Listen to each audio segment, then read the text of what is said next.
జంట పక్షులను చూసి ప్రేమికులు తమ ప్రేమ కూడా అలా ఉండాలని భావిస్తారు. అంటే మనుషులనే ఇన్స్పైర్ చేసేంత ప్రేమ భావం పక్షుల్లో ఉంటుందని మనకు అర్థమవుతుంది. పక్షుల మధ్య ప్రేమ బోయవాడిని కవిగా మార్చింది. అది అద్భుత కావ్య రచనకు బాటలు వేసింది. తత్ఫలితంగా ప్రేమ, మానవ సంబంధ బాంధవ్యాల విలువలు తెలిపే రామాయణ మహాకావ్యం వెలువడింది.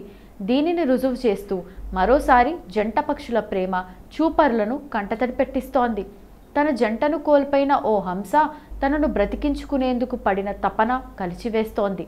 ఈ ఘటనకు సంబంధించిన వీడియో సోషల్ మీడియాలో వైరల్ అవుతోంది.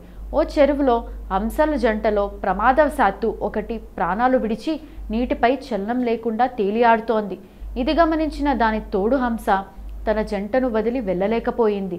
తన నేస్తం చనిపోయిందన్న నిజాన్ని జీర్ణించుకోలేని ఆ పక్షి దాన్ని తిరిగి బతికించుకోవాలని తీవ్రంగా ప్రయత్నించింది. తన ముక్కుతో నెడుతూ రెక్కలతో కదుపుతూ మేలుకొలిపేందుకు చేసిన విఫలయత్నం అక్కడున్న వారిని కలిచివేసింది.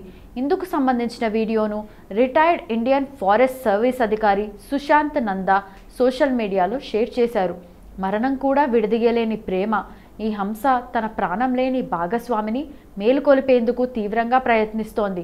హంసలు జీవితాంతం ఒకే జంటతో కలిసి జీవిస్తాయని, వాటి మధ్య విడదీయరాని అనుబంధం ఉంటుందని పక్షి శాస్త్రవేత్తలు చెబుతుంటారు. తమ జంటలో ఒకటి దూరమైతే రెండోది తీవ్రమైన మానసిక వేదనకు గురవుతుంది. కొన్ని బంధాలు శాశ్వతంగా ఉంటాయి అని నందా ఈ వీడియోకు క్యాప్షన్ ఇచ్చారు. ఈ వీడియో చూసిన నెటిజన్లు తీవ్రంగా చలించిపోతున్నారు. ఇదే కదా నిజమైన ప్రేమంటే అంటూ కామెంట్లు పెడుతున్నారు. ఈ ఘటన జంతువులకు కూడా మనుషుల్లాగే ప్రేమ, బాధ వంటి భావోద్వేగాలు ఉంటాయనే చర్చకు మరోసారి దారితీసింది. ప్రాణం లేని తన జంటను వదిలి వెళ్ళలేక హంస పడుతున్న వేదన నెటిజన్ల హృదయాలను ద్రవింపజేస్తోంది.